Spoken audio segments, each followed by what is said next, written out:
All right. Terry, go ahead and give me a heads up if there's any reason that we need to wait, but otherwise I'm going to get started. All right, good evening, everybody. Thank you all for coming. I'm Sergeant Kevin Allen. I'll be your moderator this evening for this precinct meeting. We're here today to talk about the Bureau's 2021 annual report. We'll hear from Chief Lovell and then Precinct Commander Erica Hurley. First, a couple of housekeeping matters. You will be able to ask questions at the end of the presentation today. And if you would have a question, we're asking you to put the questions in the chat during the presentation. We will wait till everyone is finished with the presentation to address the questions, as we understand that many of you have them, and we'll try to get to as many as we can in the time we have. If there are several questions that come in on the same topic, then I'll try to consolidate those questions. We're also recording this presentation, and we will put it on our YouTube channel for anyone to watch following the meeting. If you have any specific question regarding this, please ask the host in the chat. So with that, I will introduce Chief Chuck Labelle. Chief. Thanks, Kevin. Thank you, everybody, for being here tonight, taking time out of your busy schedules to be with us and hear about PPB's 2021 annual report. I'm pleased to have this opportunity to present to you tonight. I'm going to share with you an overview of the major issues from last year, some of the accomplishments PPB made and the challenges that we faced. It's been a difficult 2 years for many people, and here at the Police Bureau, I can say the challenges have been the most significant of our careers. I'm very proud of all of our personnel, sworn and professional staff, their resiliency, the way they continue to step up and handle the challenges, to be innovative and to problem solve. I support them and I thank them for their amazing work and the work they continue to do for the city. So we've got a PowerPoint we're going to go through as well.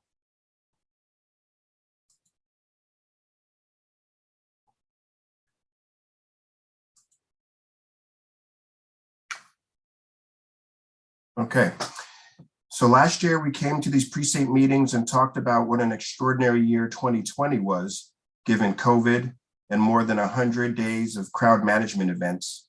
We started 2021 with some hope that we would move ahead on many fronts, but the reality is we were still feeling a lot of effects from 2020 that continue to impact PPB in 2021.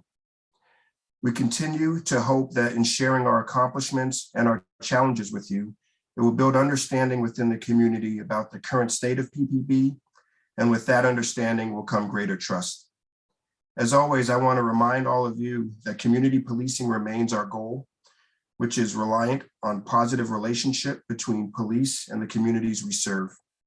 Tonight, I'll be providing a summary of the 2021 annual report, and then we'll answer any questions you may have with the hope of building a more positive relationship between us all. Let's start with some of the main themes of last year. As you all know, we were hoping that 2021 was going to be a relief from COVID. Things were better, and we will get to that, but it did continue to impact our staffing, training, and community engagement. Staffing remained our #1 challenge. In February of 2021, we restructured the Bureau in order to add additional personnel to the precincts. We took officers from narcotics, community engagement, behavioral health, public information, training, and traffic motors and reassigned them to the precincts. This was a difficult decision, and you'll hear more about it in a minute. Our goal in doing this was to have 365 to 375 patrol officers, and we did temporarily. In January and in August, we faced the retirement cliffs we'd anticipated, but in addition, we experienced further separations. I'll just update today's numbers, even though we're talking about 2021. We currently have 330 patrol officers, but we're continuing to hire and hoping that this number will start to increase. Crowd management events continued. We started the year off with a riot, and the first 2 quarters were busy, but not to the extent of 2020. Shootings and homicides continued to increase. It's important to note that our partners also face challenges. The jail still has COVID restrictions on bookings, and the district attorney also has their own staffing challenges and backlog. There were nonetheless some positive accomplishments to note. Once the vaccines were available, we worked with Portland Fire and Rescue and other partners and had a well-coordinated effort to vaccinate members on a voluntary basis. We also continued to coordinate our planning efforts to avoid implementing emergency staffing protocols. Our equity and inclusion team continued to work with the Police Equity Advisory Council and hired a new equity training specialist. We created brand new directives this year. These included ABLE, active bystandership for law enforcement, a wellness program, interfacing with members of the LGBTQIA2S+ or queer community, pregnancy and lactation as well. Our open data portal on our website has a lot of good information on it. If you've not visited it, I urge you to do so. You can look up a number of things, including crime in your neighborhood. This year, the Strategic Services team revised the shooting statistics dashboard to meet increased public demand for this information, and they continue to add more useful information. Our technology group created a new app for the air support unit to log every call and gather metrics. You probably saw those in the report. We get asked about the plane a lot, and it's great to now have all that data available. Our training division continued to be innovative despite being impacted by COVID restrictions, but they did a lot of great work, which we'll talk about later. Lastly, we've determined that wellness needs to be a big part of our overall retention plan, including improving our employees' work-life balance. It promotes healthier employees, which is good for the Bureau and the community we serve. We did a pilot program to give employees daily time for wellness activities, and we now have a new directive that institutionalizes that. Due to our reduced staffing levels, our precinct commanders were charged with using their limited resources even more effectively. When feasible, precincts looked for innovative ways to continue conducting specific assignments, directed patrols, bicycle patrols, and neighborhood response team mini missions. Street racing missions were conducted as well when we could. We found these missions to be productive and effective, and I wish we could do more of them. Officers enjoyed doing them. They felt like they were making a difference in recovering stolen vehicles, guns, and stopping dangerous behavior. Now that we've had the Public Safety Support Specialist program up and running for a while, we really took an extensive look at it. They kept to their charge of responding to calls that do not require police authority, and we're finding it can save time for active patrol officers who are needed for emergency high priority calls for service. Our behavioral health unit continues to be a significant resource for the community. They're very active within our city, and they also serve a tremendous resource providing training to other city bureaus, private organizations, and law enforcement. Last year, they also helped conduct active threat training and community safety presentations. Our Office of Community Engagement, or OCE, reached out to our Asian community members to ensure their representation in our community engagement efforts. Community members embraced this and started the Asian Pacific Islander American Advisory Council in March of 2021. With COVID limitations in effect, OCE still managed to arrange for specific bureau units to interact with community advisory groups. Community partners began providing input, linguistic guidance, and culturally specific educational content to bureau training. OCE, in partnership with the training division, also created a series of training videos on language and cultural awareness to educate bureau members on how the community accesses and navigates PPB services. While we had accomplishments for which I'm very proud, we also faced many challenges. As discussed, crowd control events played a role in 2021, although not to the extent of 2020. The year began with a riot on New Year's, and we had 4 riots in April and 2 in May. We also had a few civil disturbance events. And then in August, we had 2 groups of opposing ideologies intent on coming together for violence. City officials did their best to try to plan for them to have each have their own separate event locations, but at one point they did come together and there was some violence. There are many large events that occur in the city that never require a police presence. However, prior to June 2021, when the police response was necessary, we often utilized members of the rapid response team. Therefore, our crowd management response was impacted by the resignation of the rapid response team last June. We also had to adjust the challenges in the law relating to crowd management that requires training to ensure that officers understood and complied with the new law, which prohibits the use of certain munitions in crowd control situations. There were clarifications to this law in 2022 to allow the use of some of these munitions, but only against individuals engaged in conduct justifying the use of force under Oregon law. And finally, it's important to note that in 2020, the Department of Justice found the city in substantial compliance with all requirements of its settlement agreement with the city. But in early 2021, the DOJ found the city had not maintained that status during the required maintenance year. Most of the reasoning related to the city and Bureau's response to the lengthy crowd events.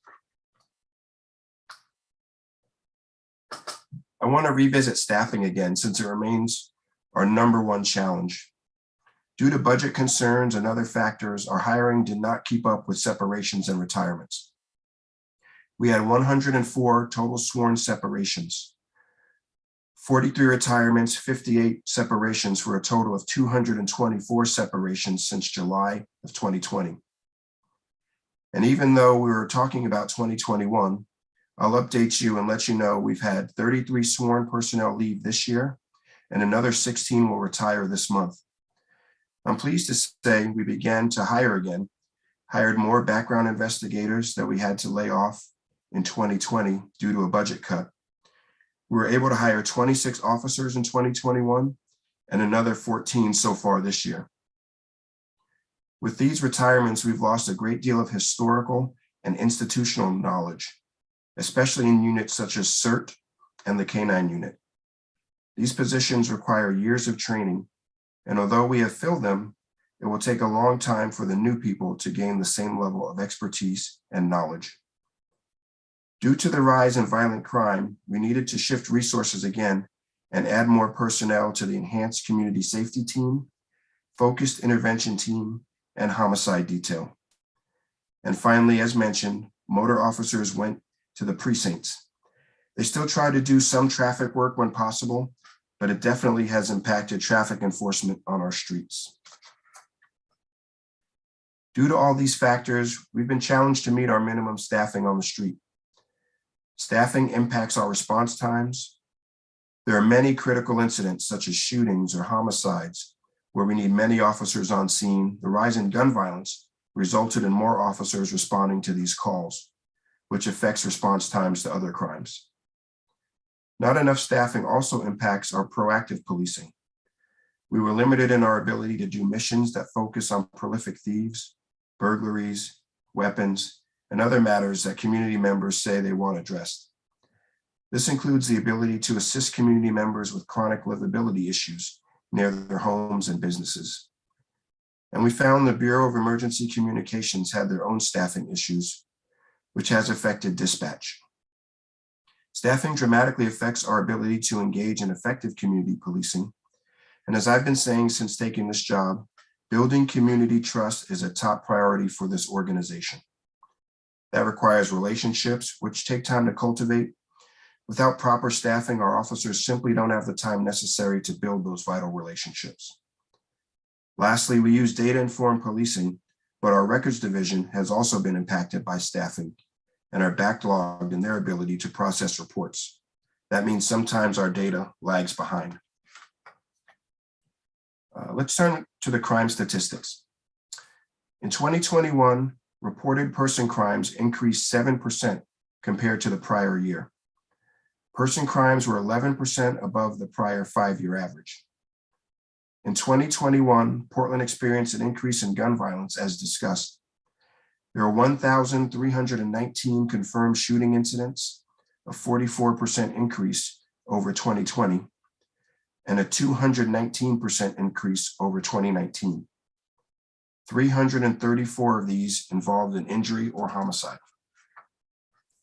There were 89 homicides in Portland in 2021, including 68 that involved a firearm. Homicide offenses increased 65% over the 54 that occurred in 2020. In the 10 years prior to 2020, so 2010 through 2019, Portland averaged about 25 homicide offenses per year. So you can see the significant jump there. In regard to property crimes, in 2021, these crimes increased 9% compared to 2020 and were 11% above the prior 5-year average. The increase was primarily driven by high volume of motor theft or theft of motor vehicle parts and accessories. We just call those catalytic converters for the most part, as well as motor vehicle theft and vandalism. After 2 years with a slight decreasing trend, reported motor vehicle theft increased by 40%. 2021 had the highest volume of motor vehicle theft on record, with 9,216 offenses reported. In regards to traffic, in 2021, 67 people died on Portland streets. That included 29 pedestrians, 9 motorcycle riders, 28 people in a motor vehicle, and 1 which involved TriMet. This is not a record, but it comes close to the high numbers we saw in the 1980s. Now I want to move in a different direction and discuss other important topics of interest to community. Training is always a top priority. Training is a critical part of our learning. It's woven into everything we do. COVID-19 restrictions still impacted training. We just had to have more classes with smaller groups of attendees. Last year, our training division finished training Bureau members in ABLE, which again stands for Active Bystandership for Law Enforcement. Our training division also provided training on crowd control topics, which included procedural justice. We provided implicit bias training. Through our learning management system, we published numerous training videos on a number of directives and legal updates, which is an effective and efficient way of delivering this type of information. As you know, not long ago, I created a new position for an equity coordinator in the training division to ensure that all of our training is carefully evaluated through an equity lens. We hired a person for this position, and she is a valuable addition to the Bureau, providing us with an important perspective on equity. Now let's talk about force, which again is an important topic that always needs to be discussed with our community. Force is an area that has a huge impact on our relationship with community. We spend a tremendous amount of effort to ensure our uses of force are appropriate and that we hold officers accountable when they act outside of policy. We emphasize our overarching principle regarding the use of appropriate and constitutional force in training, as well as in our force policy. The community expects and the Portland Police Bureau requires that members use only the objectively reasonable force necessary to perform their duties and overcome the threat of resistance of the subject under the totality of the circumstances. The Bureau continues to maintain a low percentage of interactions resulting in force. Officers initiated 53,161 calls for service in 2021. These calls resulted in the use of force of 0.28% of the time. Community members or visitors initiated 239,350 calls for service in 2021. Those calls resulted in a use of force of 0.25% of the time. There were 8 uses of deadly force. 4 of those were fatal. We understand how applications of any force, but especially deadly force, impact our community. And I want to assure you that these cases are thoroughly investigated by both PPB and the District Attorney's Office, and in some cases now, the Oregon State Department of Justice. In all officer uses of deadly force, we follow a stringent process. To be transparent about this, summaries of these incidents and every deadly force incident since 2010 are on our website, and I encourage people to look at them under the Open Data portal. You can also find all of our uses of force numbers, on our open data portal on the website, including all force reports. In addition to force data, we post stops data on our website. We update our data quarterly and then do a comprehensive analysis of the quarterly data on an annual basis. In 2021, annual stops data report was added, or the 2021 annual stops data report was recently added.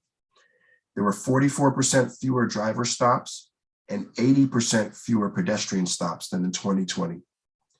Most of this due to our critical staffing shortage. Last June, I directed sworn personnel to focus on safety violations and traffic enforcement in high crash corridors. Under that change, stops for non-moving violations or lower level infractions were still allowed. However, we placed an emphasis on a safety component or an actionable investigative factor, such as a specific suspect information. Since then, state legislature has passed a new law that prohibits officers from stopping someone for a traffic violation for unlawful use or failure to use lights or operation without required lighting equipment if the offense is based on only one operational headlight, tail light, brake light, or a tail light that isn't a red light, or the car does not have a registration plate light. In addition to the changes regarding lower level traffic violations, PPB also announced last year our intent to change the way we handle consent searches. Currently, stops and searches are governed by the US and state constitutions, as well as Oregon law. For example, if an officer turns on their lights, you must pull over. But if in the course of that interaction, the officer asks you to consent to a search of your car, you can say no.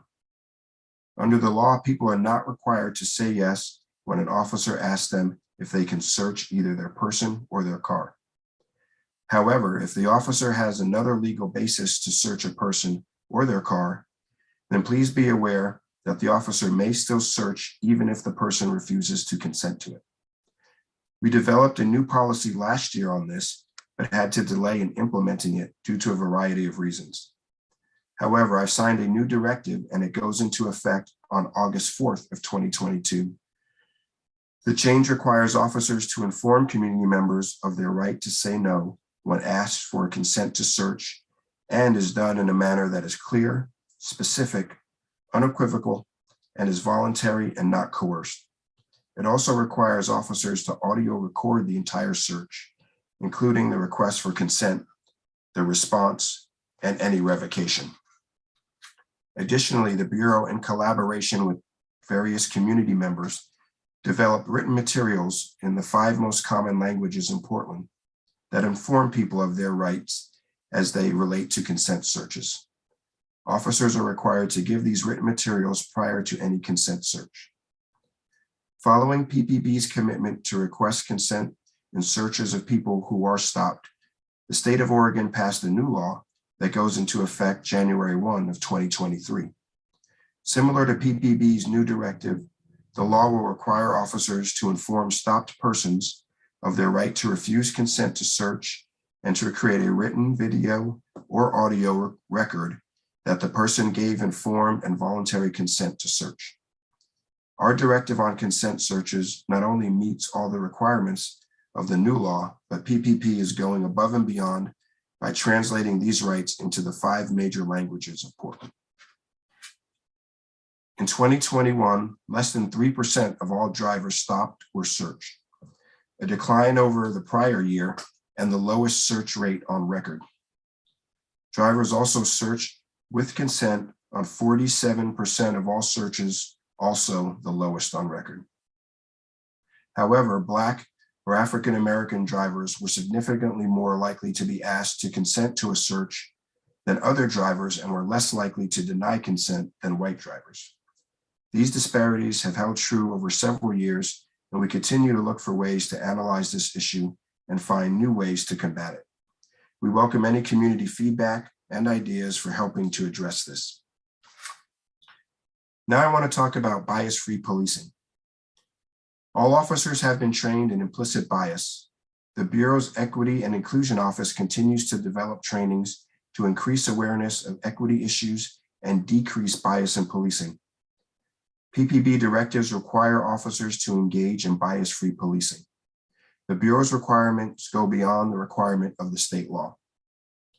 We've revised our directive on bias crime reporting to align with recently passed state legislation. We used to report only on bias crimes, but the new directive emphasizes that even incidents that don't rise to the level of a crime can still have significant impacts. And these changes to our directives ensure that those affected by these bias incidents are provided with resources. I hope this helps all of you better understand the Portland Police Bureau and how we handle 2021 and some of the work that needs to be done to address crime, concerns, and livability in the community. I encourage you to get involved either in a community group or neighborhood group. Stay informed by following our news, budget updates, open data, and more. As I said last year, any kind words and support for those doing the work is always welcome and appreciated. If our employees feel valued by all of us, they're more likely to stay here, and retention and recruitment is still a top priority. We need your help in the recruitment process to fill both sworn and professional roles in the Police Bureau. Individuals of all backgrounds and experiences provide diversity and value to our agency and our community. For a friend, a neighbor, a family member, and others who want to see what you want to see in your Police Bureau. Thank you. And now I'd like to introduce East Precinct Commander Erica Hurley. Making this delicious food. We've got both tortellini and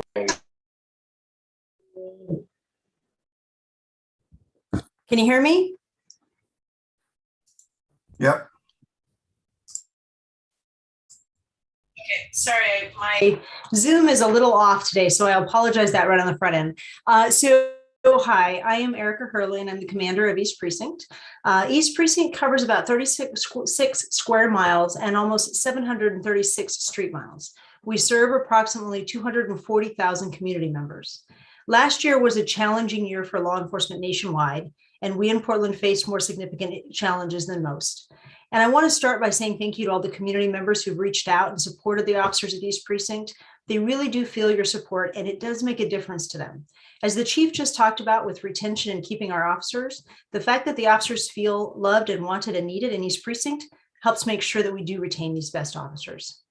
The officers of East Precinct and the Portland Police Bureau show up every day to serve the community, and based on the outreach from East Precinct community, they're doing an outstanding job. And tonight I'm going to cover a few of the successes and the challenges specific to East Precinct from our annual report.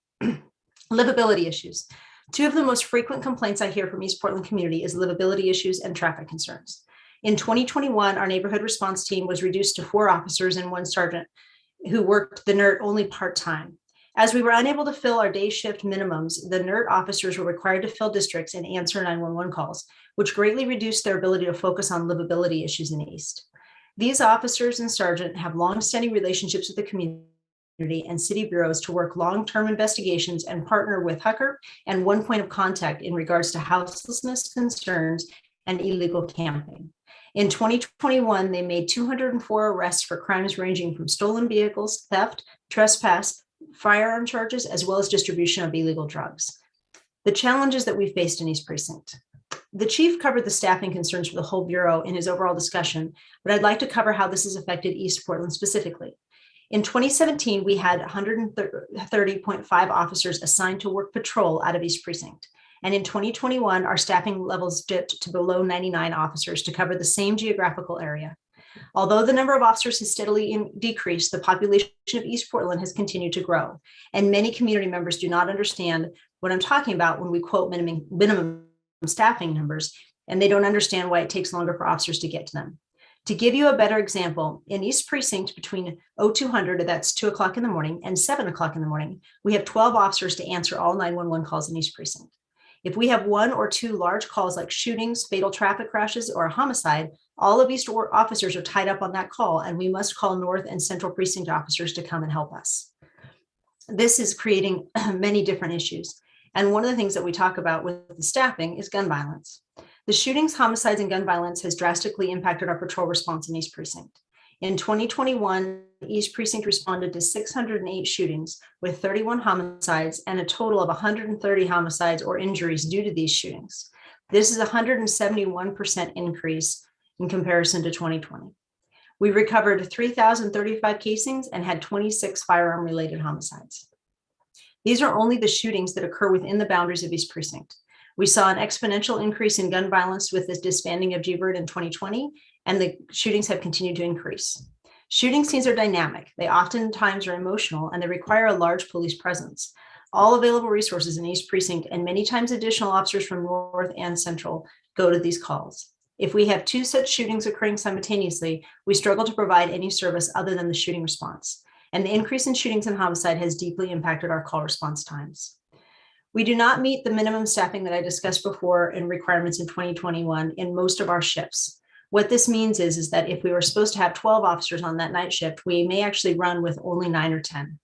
We attempt to hire officers on overtime to backfill positions. However, we rarely are able to fully staff our shifts, even with the overtime.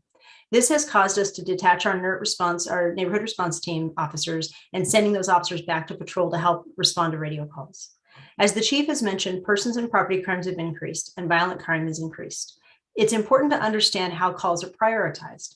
Violent crime require an increased police presence, and in other words, multiple officers are responding to those events. This impacts call response times to calls that are on a lower priority because more officers are already tied up on higher priority calls. This impacts our ability to work on livability issues or develop missions like walking beats or community engagement opportunities.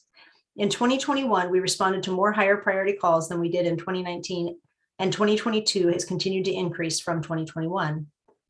Officers were tied up on higher priority calls and some mobile field forces at the beginning of 2021 and are continued to do that again as civil disturbances or guarding the precincts or shooting scenes occur. East Precinct officers took 103,443 calls for service in 2021. 40,358 of these are high priority calls or priority 1 and 2 calls. Our response time to high priority calls increased from 8.6 minutes to 16 minutes from 2019 to 2020 in East Precinct. 2021 in East Precinct. Medium priority calls response time increased from 18 minutes to 44.5 minutes, and low priority calls from 48.5 minutes to 80.5 minutes. Based on staffing, we're already seeing an additional increase in 2022. And finally, the discussion about force. The chief did discuss that citywide, and this is East Precinct specific. In East Precinct, we took 103,443 calls, and in those calls, we had 293 uses of force. 56% of these events were what we call control against resistance or resisted handcuffing. Control against resistance refers to a member's use of physical contact to restrain a struggling individual, like holding a person in mental health crisis on an ambulance gurney so they can be transported to a hospital. Resisted handcuffing is handcuffing that occurs while a subject is resisting. This includes a person tensing up or any resistance that requires a member to push the subject's hands together for handcuffing. Of the 293 force events, 126 persons were armed when the force was used, and 46 persons were in a mental health crisis. 154 officers were involved in force events within East Precinct in 2021. These are only the force events that took place in East Precinct, and they are separate from the civil disturbances. East Precinct responded to over, the East Precinct responded to over 103,000 calls last year and used force a very minimal amount of time. The Portland Police Bureau has some of the best trained, most ethical, and professional officers of any agency in the nation, and I'm incredibly proud of the men and women assigned to all of the Portland Police Bureau, and specifically to East Precinct. They were faced with many things in 2020 and in 2021, and I am proud how they have handled all the asks that we and the community of Portland has asked them to do. My officers at East Precinct continue to look for and find creative ways to help the community they have sworn to serve. I also thank the community members of East who have reached out to me and to our officers on multiple occasions to express your support and help find ways for us to work together to make East Portland safer.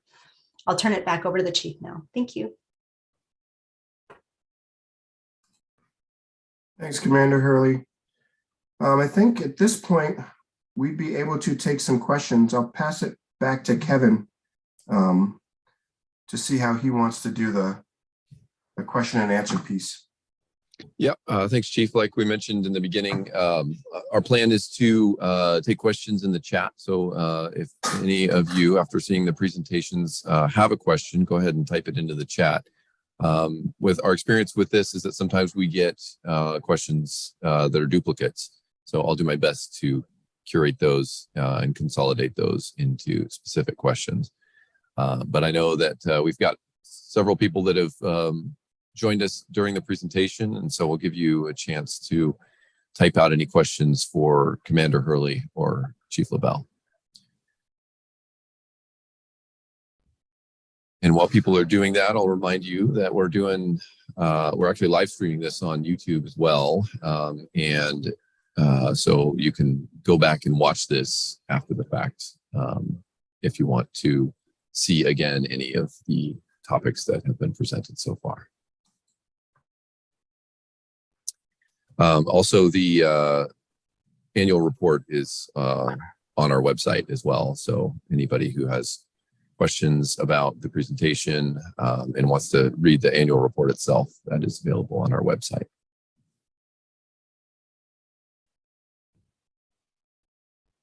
We have one person who has a question but has disability typing. So I don't know, I'm going to give Terry a chance to find that person and unmute. Oh, looks like we've got you. So Mom's app, go ahead with your question. Thank you. Can you hear me? Yes, we can. Go ahead. I'm concerned because I know I don't have my mind always working the way I want, but it sounded like Chief Lovell was saying the number one concern and priority was staffing, not police brutality, racism, incompetence, corruption, violence. I'm not accomplishing what they're supposed to do. I mean, like, and then over and over it's talking about staffing as if you need more money for that. And it's not how many, you can easily get more people if you just empty the prisons into it. The point is not numbers of people, but what are you trying to accomplish? And how are you going to accomplish that is going to attract what kind of people can come there. If you provide a healthy, sane, rewarding work environment, people will want to be there. So earn the trust, earn the respect, do good deeds for the community, help folks be effective, be honest. And when it comes to your wellness report, we know that so many diseases and accident proneness and everything is caused or compounded by compounded distress. And that in effect is fear. And we know the opposite of that is love. So if you want people to have health and safety, then at every roll call, at every meeting, at every end report, at the end of every incident, part of that paperwork is reminding folks again and rewarding them for being humble and empathetic and loving, self-care, so that they're not going out there paranoid, uptight, defensive, hostile, us versus them. We're in a war zone, got to get them first. That would attract the right kind of people and would give them better health and better effectiveness in the community. It would be, by reducing the violence within your bureau, you reduce the violence in the community. Okay, good question. Chief Lovell, would you like to address that? Yeah, and I do think all those other things you mentioned are important.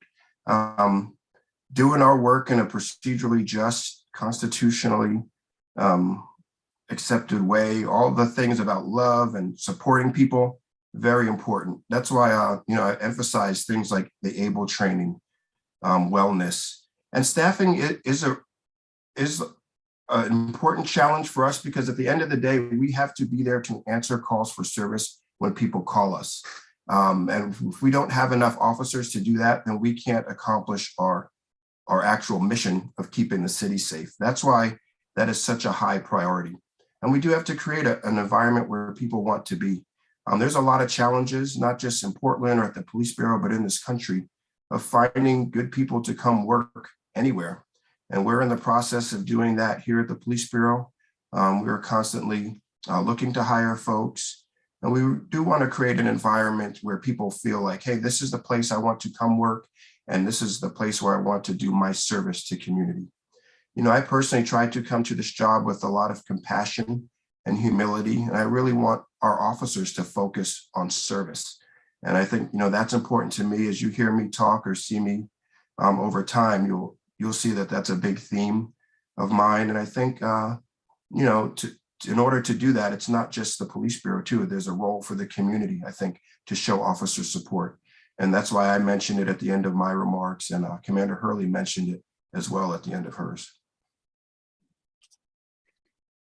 Okay, thanks, Chief. And Commander Hurley, just a heads up, if you'd like to jump in at any time, feel free. Next question surrounds stops data and force data. The question is, have you noticed any difference since you announced changes in approach to traffic stops? And the person is also requesting information about pedestrian stops and their demographic breakdown. Yeah, the pedestrian stops and the demographic breakdown, something we would probably have to look up and get back to Debbie on. But I think the biggest thing that we've seen in the stops data is there's a huge drop off in the number of stops that are made for both vehicles and pedestrians. Some of that probably has to do with the fact that our traffic division isn't a full-time traffic division. They're actually helping out at the precincts now. And we did limit, we tried to really focus our officers on making stops that had a nexus for public safety. Things like running red lights, speeding, reckless driving, and things of that nature. And less emphasis on the lower level infraction things. Not that those aren't important, but with the limited resources we have on the street and to do traffic, we really wanted to get the most bang for our buck. And that was where, that was the reasoning behind making the shift in focus to the more safety related things. But I think, to me, the biggest takeaway is there's been a huge decrease, as you saw in the report, in the number of stops that actually have been made in 2021. Yep, thanks, Chief. And just for everyone else's knowledge too, the stops data report is also available on our website that was released earlier this week. Another question in the chat. What does community involvement mean to you? Because it does mean different things to different people.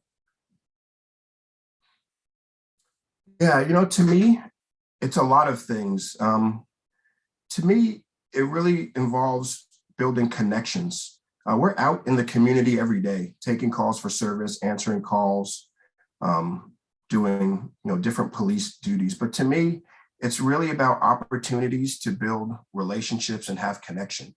I think people in neighborhoods knowing the officer that patrols their area, I think that's huge. I think that's the foundation of community engagement. We've had in the past, units that are focused on it, different people that are assigned to it, but ultimately, I think that is the baseline of it. And I think, sometimes when I think of, community involvement, I think of the fact that, we're a smaller police bureau than we were when I started 20 years ago. When I started 20 years ago, we had close to 1,000 people, I think.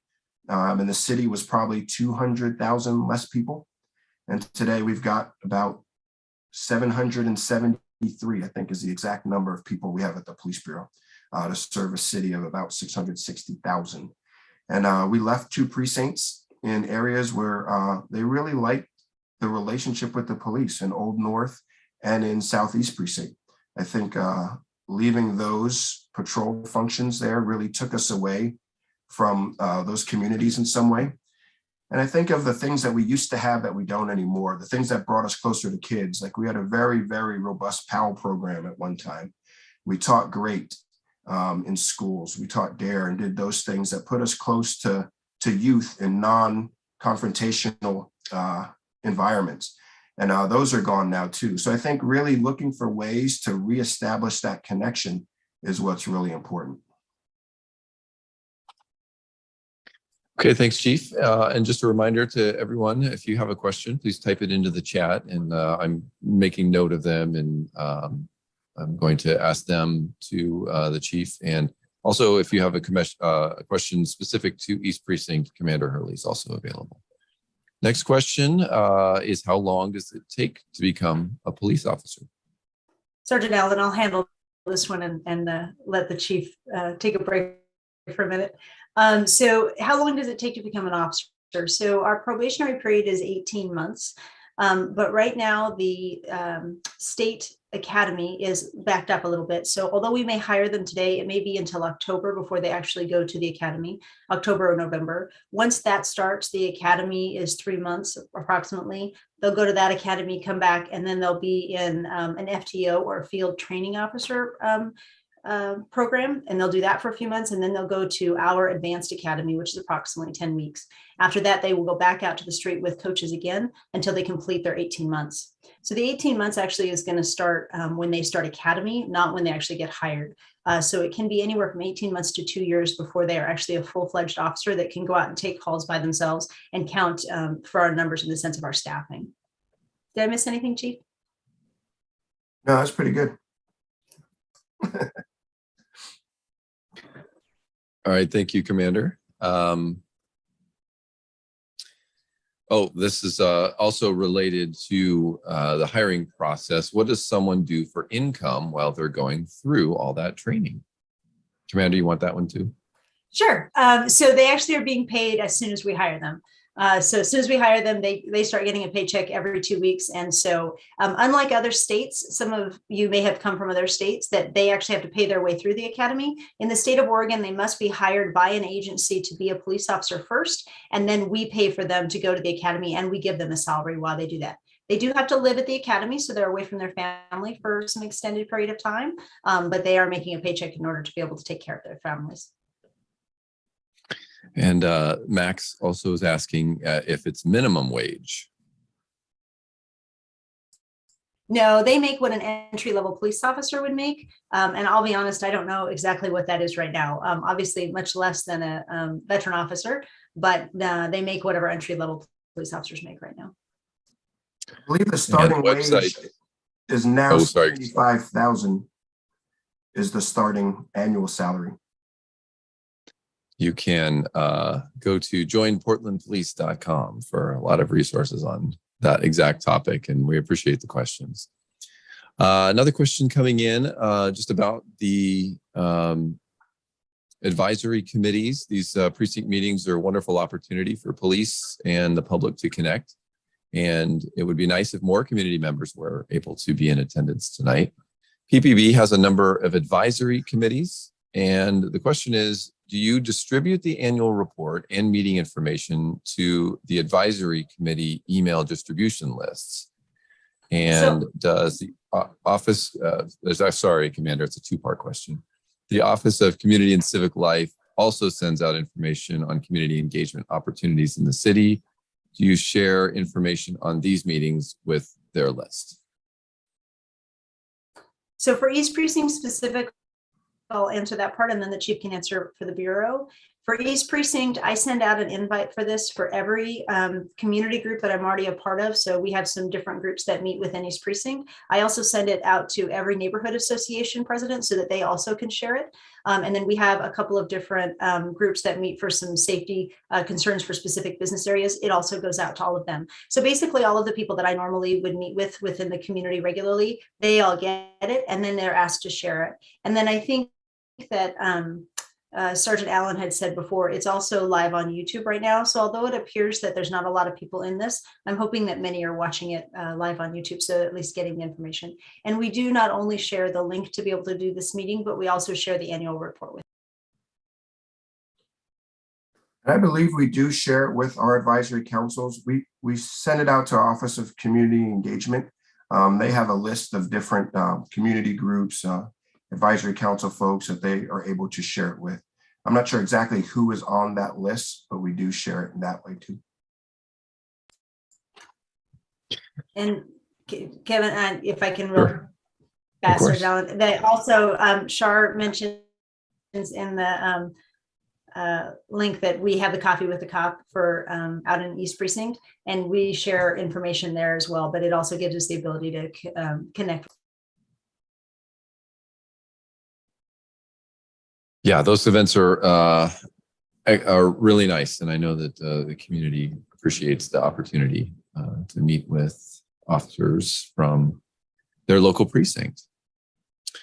And I'll put in a plug while we're waiting for more questions to come into. East Precinct has its own Twitter account and is regularly posting information about happenings that are in the precinct. So you go to Twitter, it's PPB East is the handle at PPB East, and you can track what's happening in your local precinct.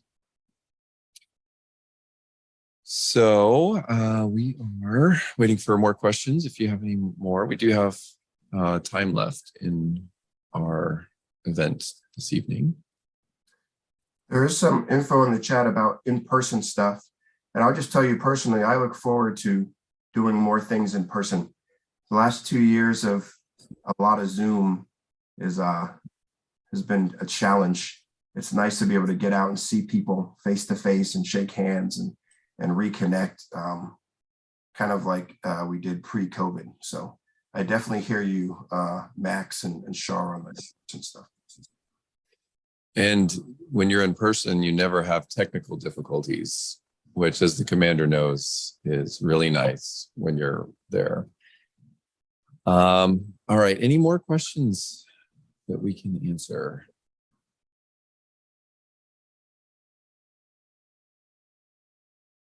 On any of the topics?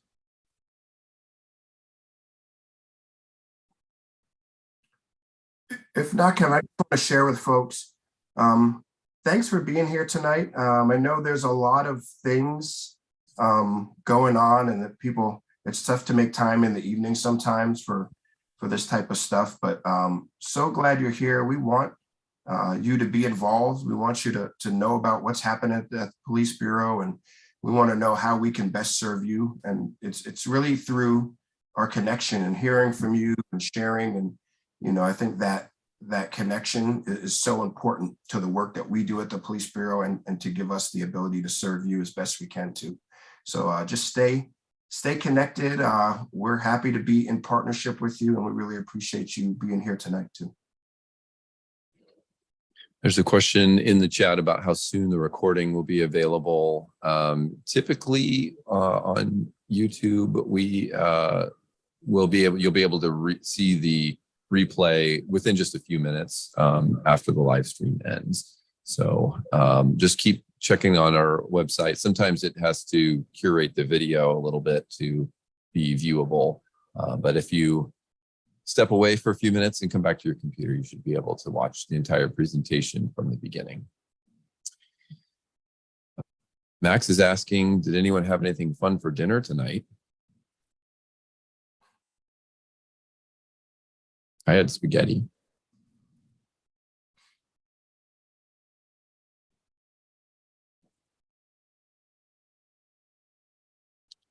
Give it a few more minutes here for any last minute questions for our participants from the community.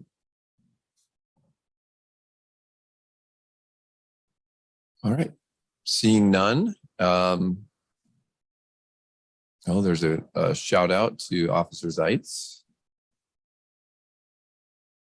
Yeah, maybe that gives us an opportunity. Commander, you can talk a little about some of the great work I know that your neighborhood response team has been doing out in East Precinct. I know they're working really hard.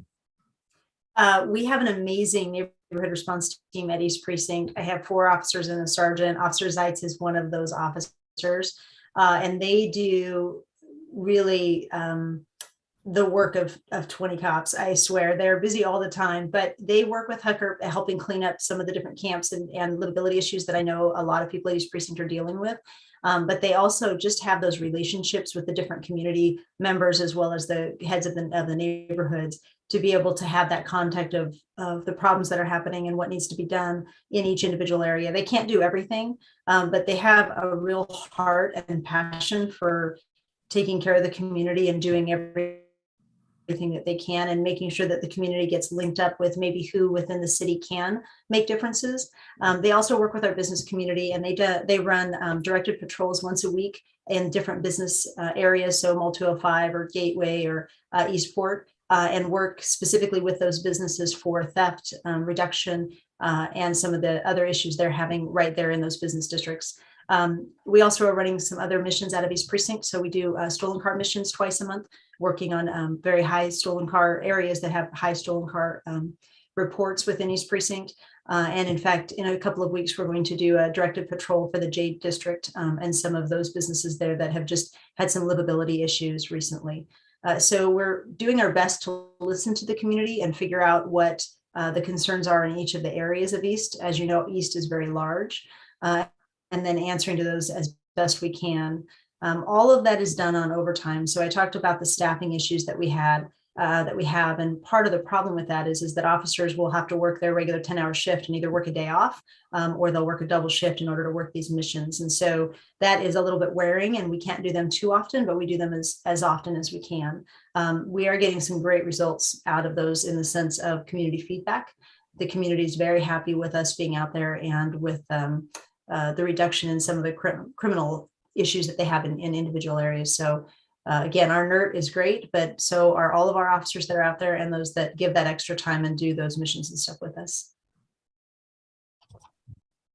All right, very good. We're getting lots of kind words and congratulations and appreciations in the chat from members of the community. We see those and we appreciate that. Thanks very much. But seeing no other questions, I think this is an opportunity to do just a quick wrap up. Commander Hurley or Chief Labelle, is there any final words for our group tonight? For me, I think I said my final words, but again, just thank you all for being here.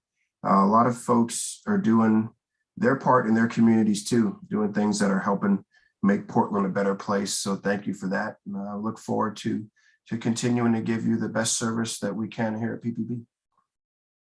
And I'd like to say the same for what the chief is saying. We will continue to do the best service that we possibly can. But I just really want to do a big shout out to, I know there are officers that are listening on this tonight, to let them know how much I appreciate them and the work that they do at East, but also to the community and people like Shar who reach out to us and make sure that we get those coffee with the cops done, bring other community members to them so that they can really understand what we're doing and what we're going through and get questions asked if they're needed. The community in East Portland is unique to Portland, I think. And I am absolutely blessed to be the commander out there because they really have done a great job of supporting us and stepping up when we need them. So thank you very much for all of the kindness that they've put in the chat and just for the outreach that they've done as my time as the commander of East. Very good. And I'll also just reiterate, we are in a constant state of recruiting new officers right now. So if anyone on this call knows people or is interested in a new career, we're hiring here at the Portland Police Bureau, and it is a great place to work with a lot of great people. So with that, we'll wrap it up and wish you all good evening. Thanks for being here.